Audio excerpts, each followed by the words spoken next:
This is not just another true crime story. This is one of the most disturbing, heartbreaking, and unforgettable cases ever solved. In the summer of 2000, 22-year-old Misty Morse vanished in Florida.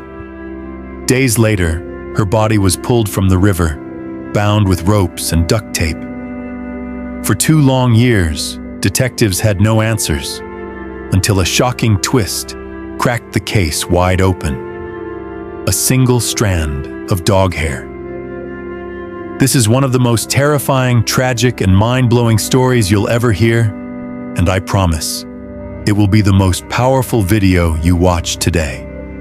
Misty Morse was born on April 10, 1978 in Springfield, Ohio. When her family later moved to Indian Harbor Beach, Florida, her world changed again, this time through her parents' divorce. Misty stayed with her mother but remained close to her father. She grew up cheerful and outgoing, the kind of girl who made friends easily. The beach was her sanctuary.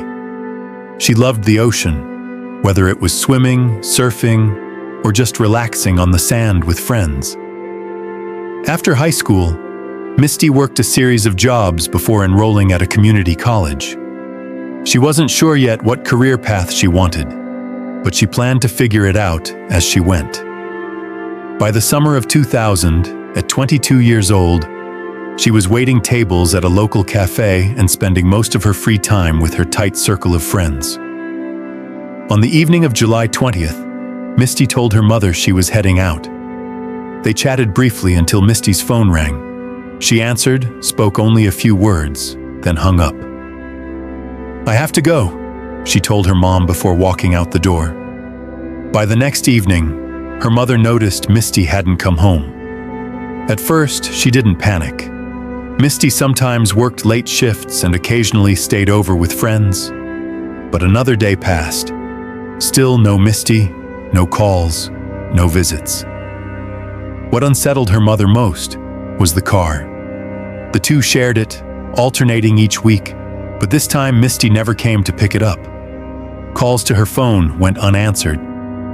By July 24th, 4 days after she was last seen, her mother was ready to file a police report. But before she could, there was a knock at the door. A police officer stood outside. One look at his face and she knew. The news was devastating. Misty's body had been found. The discovery came a day earlier, on July 23rd. A retired judge in Merritt Island stepped outside to mow his lawn along the riverbank. From a distance, he spotted something strange in the water. At first, he assumed it was a large animal. Then the smell hit him, the unmistakable stench of decomposition. As he moved closer, realization set in. It was human. Police were called immediately. Officers confirmed a woman's body floating in the water, but quickly faced a challenge. The remains were badly decomposed, fragile to the touch. To recover the body without further damage, they used a special mesh fabric that allowed water to drain while keeping the remains intact.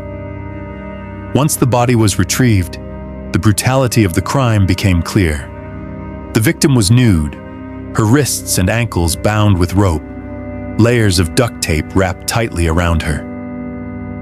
Investigators also found her legs tied to plastic shopping bags, bags that likely once held rocks or other weights meant to sink her to the riverbed. But the bags had torn, releasing their contents and allowing the body to float back up. One more detail stood out. Rubber cords, the kind used to secure window protective screens, had also been fastened around her. Every piece of material was carefully preserved and sent to the lab. The medical examiner's job was far more difficult. The level of decomposition made determining cause of death nearly impossible. There were no bullet wounds, no knife injuries, no obvious blunt force trauma. In the end, 2 possibilities emerged: strangulation or drowning. And with signs suggesting she had been in the water for several days, one chilling possibility loomed large. Misty might have still been alive when she was thrown in. Don't forget to subscribe to our channel. Your support means a lot to us and helps us grow. A huge thank you to everyone who's been watching.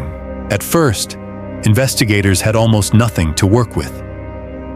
Misty's body carried no fingerprints, no usable DNA, no obvious trace of her killer. The only way forward was to identify the victim, and by the next day, they had their answer. Fingerprints confirmed what her mother had feared. The woman pulled from the river was 22-year-old Misty Morse. Forensic experts had already examined the ropes, duct tape, and plastic bags used to bind her, but none yielded clear evidence.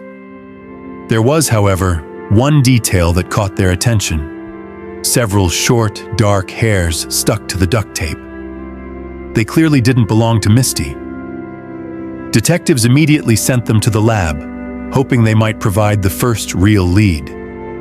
Once her identity was confirmed, investigators visited Misty's mother. She explained that the last time she saw her daughter was the evening of July 20th, just before Misty left the house. She remembered something unusual. A brief phone call Misty received moments before leaving, the kind that sounded like someone calling from outside to say they had arrived. Misty never mentioned who it was. Detectives pulled her phone records, but the technology at the time posed a frustrating problem. Carriers couldn't provide details on incoming calls, not even the numbers. All police could verify was that Misty had received 2 calls that evening, one lasting a few minutes, the other very short, the one her mother overheard right before she walked out the door. When detectives searched Misty's room, they found her purse intact with nearly everything inside, except for her phone and driver's license. That detail unsettled them. Leaving her purse behind suggested she hadn't planned to be gone long. Something had gone wrong almost immediately. This led to a troubling theory. Misty's killer was almost certainly someone she knew, someone she trusted enough to leave the house with that night. Forensics soon uncovered another set of disturbing clues. The rope used to bind her was the kind commonly found on boats. The knots themselves were tied with precision, suggesting someone with either maritime or military training. Experts noted they were knots taught specifically in the Navy and Coast Guard. The duct tape, too, was unusual. Not ordinary household tape, but a variety designed for temporary boat repairs. Taken together, the evidence pointed toward a killer with both access to a boat and a likely military background. With no other solid leads, detectives began digging into Misty's personal life. Her mother told them that in the weeks before her death, Misty had been casually seeing a man named Teddy, a relative of one of her co-workers. The relationship was new, not yet serious. When investigators looked into Teddy, his background raised alarms. He had a lengthy criminal history that included assault, theft, and other offenses. Police brought him in for questioning. Teddy admitted he had been seeing Misty casually, but insisted he had nothing to do with her death. As the interview went on, detectives began to doubt his involvement. He appeared genuinely shaken by her murder, and nothing in his demeanor suggested deceit. Still, they pressed him. When asked for a DNA sample, he agreed without hesitation. He even allowed them to search his apartment without a warrant. Detectives scoured his home, but found nothing linking him to the crime. Adding to their doubts, Teddy had no military experience and no access to a boat. The very profile investigators believed fit the killer. In the end, Teddy faded as a suspect, and detectives shifted their focus elsewhere, still searching for the person who had taken Misty's life. Not long after Misty's murder, her relatives mentioned another man she had recently gone out with, someone named Bobby. At first, he didn't seem like a strong suspect, But then detectives learned something that made them pause.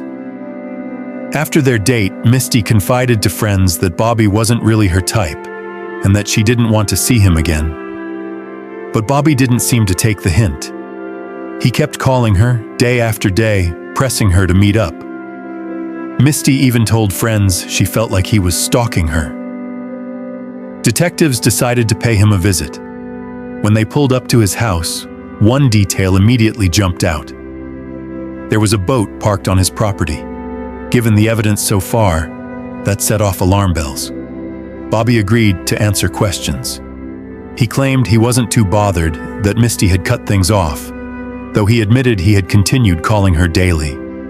Right up until July 23rd, the very day he learned she was dead. He appeared genuinely upset, at least at first. But then, in the middle of their conversation, he did something completely unexpected. Without warning, Bobby reached into his pocket and handed detectives Misty's driver's license. His explanation was strange. According to him, on their first date, Misty hadn't had any pockets, so she asked him to hold on to her ID and then forgot to take it back. Detectives found the story suspicious. Their date had been weeks earlier. Could Misty really have failed to notice her ID was missing all that time? And if she had left it with him, why wouldn't she have asked for it back? Investigators searched Bobby's home with his permission, but found nothing incriminating. And another detail weakened the case against him. He had never served in the military, which didn't fit the profile their evidence was pointing toward. For the moment, Bobby looked like yet another dead end. But just as they were preparing to leave, Bobby added something new. He recalled that during their date, Misty had mentioned an ex-boyfriend with a reputation for being aggressive. He couldn't remember his name, but he did remember one thing. The man had served in the Marines. That immediately got detectives' attention. They went back to Misty's mother, who quickly filled in the missing detail. The ex-boyfriend's name was Brent Huck. Misty's mother explained that she and Brent had dated for quite some time, but the relationship had soured. Brent was controlling, demanding to know where she was, who she was with, and what she was doing at all times. Eventually, Misty had ended things. After the breakup, her mother never heard his name again. When detectives dug into Brent's background, the pieces fell into place.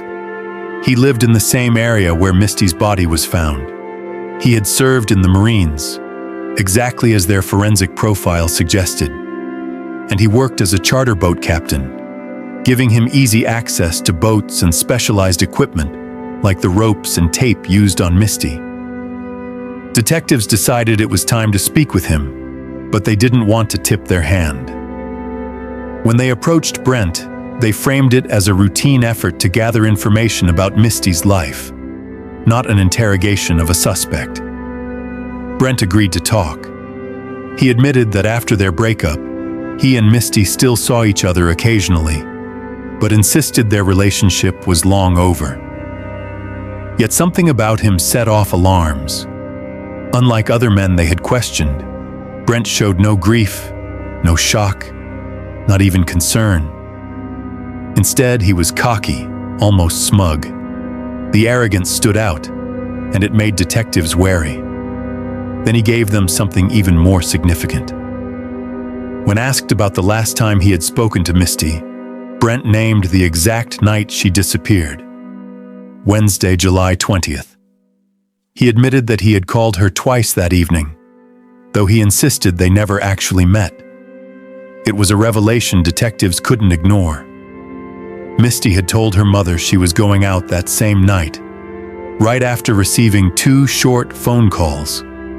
The calls, the timeline, and Brent's background were starting to align in a way that pointed directly at him. For detectives, Brent's timeline set off immediate alarms. Misty's mother had made it clear. The last phone call Misty received was from the person who picked her up that night. Her phone records confirmed it. She hadn't received any other calls, which meant Brent's 2 phone calls on July 20th were almost certainly tied to her disappearance.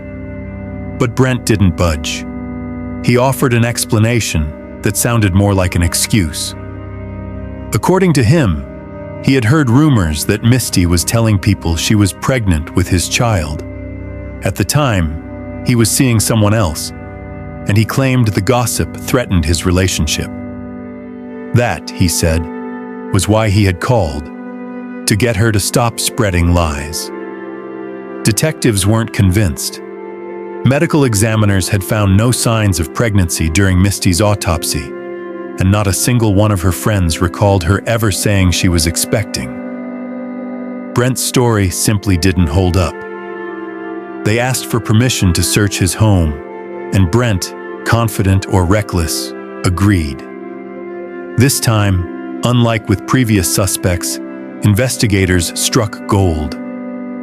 In the kitchen, they found several plastic grocery bags from the same chain as the ones tied to Misty's legs.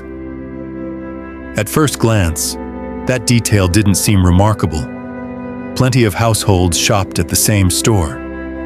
But when forensic experts examined the manufacturing codes stamped on the bags, the results were chilling. The bags in Brent's home and the bags used to weigh down Misty's body had been produced in the same factory, on the same production line, at the exact same time. The connections didn't stop there.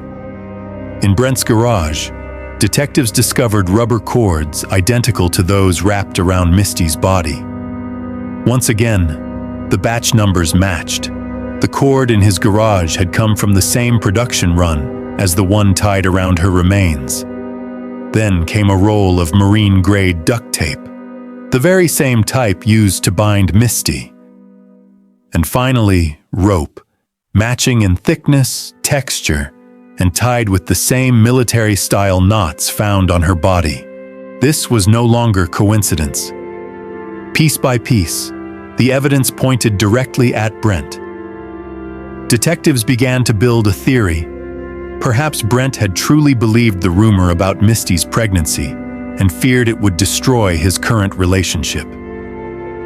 In a desperate attempt to solve the problem, he decided to silence her forever. What he didn't realize was that Misty wasn't pregnant and may never have even heard the rumor herself. Detectives took their evidence to the district attorney, confident they finally had their case. But instead of moving forward, the prosecutor pushed back. He explained that while the case was strong in appearance, every single piece of evidence was circumstantial. There was no DNA, no eyewitness, no confession, just a chain of connections that might not withstand the scrutiny of a courtroom. As convincing as the case looked on paper, the DA refused to file charges. He told detectives plainly they needed something stronger. And so, despite a prime suspect and a mountain of circumstantial proof, investigators were left with nothing solid enough to move forward. For the time being, they were right back at square one. Detectives had one more piece of evidence, though at first it seemed like a dead end. Forensic experts had recovered several short, dark hairs stuck to the duct tape on Misty's body. When analyzed, they were determined to be animal hairs, most likely from a dog. That detail immediately raised suspicion. Brent owned a large black dog, a German Shepherd Rottweiler mix. Detectives strongly believed the hairs came from his pet. But there was a problem. At the time, no forensic lab in the United States had the capability to conduct full DNA testing on animal hair. Without that science, the evidence was useless in court. And so, with nothing else to go on, the case stalled. For months, investigators chased every possible lead, but each one collapsed. Misty's killer remained free. 2 long years passed before the case finally shifted. Detectives reviewing the evidence learned of a breakthrough in California. Investigators there had solved a murder using DNA from dog hair. It was exactly the kind of development they had been waiting for.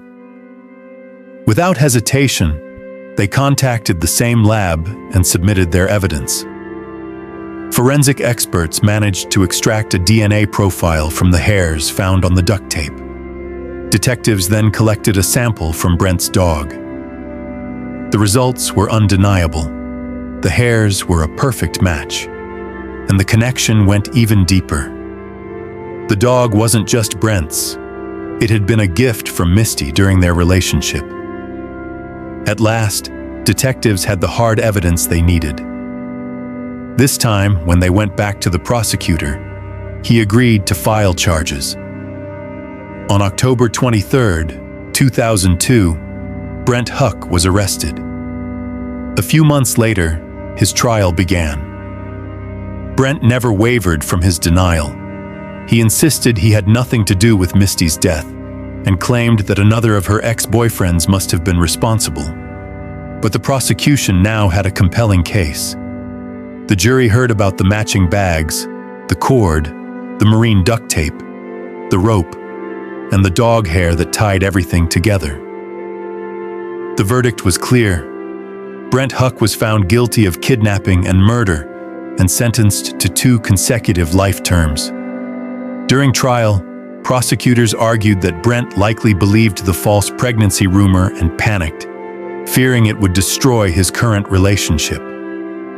To silence Misty, they said, he killed her. Detectives had their own theory. Brent lured Misty to his home, restrained her, and loaded her into his boat. Out on the water, he dumped her into the river, leaving her to drown. Brent appealed, but the court rejected his bid. He remains in prison to this day, still proclaiming his innocence. For Misty's family, justice brought little comfort. After the sentencing, her father addressed reporters. His words were sharp and heavy with grief. He hoped Brent would live 1,000 years behind bars, waking up every single day to remember the pain he had inflicted on their family. Be sure to let us know what you think of the story in the comments below. And if you like this video, smash the like button and don't forget to subscribe. A playlist is going to pop up right now with more videos you'll love. See you guys next time.